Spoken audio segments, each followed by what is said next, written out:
Fundamental to Planetree, though, is the belief that if you provide patients with information, they can become active participants in their own care.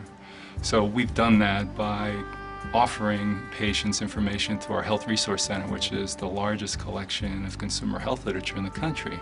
Access to information is a key part of Planetree, and they believe that it's important to nourish the mind and spirit as well as the body. So we try to keep patients well informed, and we do that with the open medical record. We encourage patients to look at the record, and if possible we try to sit down with them and do so.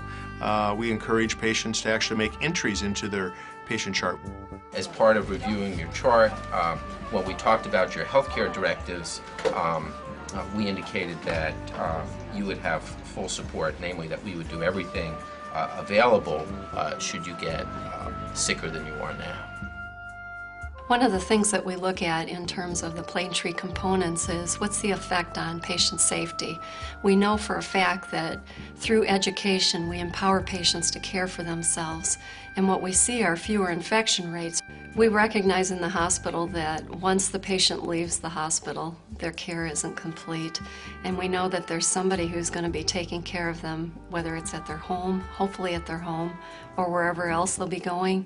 And so it's important to involve the family up front. So Planetree listened to patients who said, I want information. So that's partly why Planetree has an open chart policy where patients are encouraged to read their medical record. And not only does it help patients feel empowered, but from a patient safety perspective, it's phenomenal.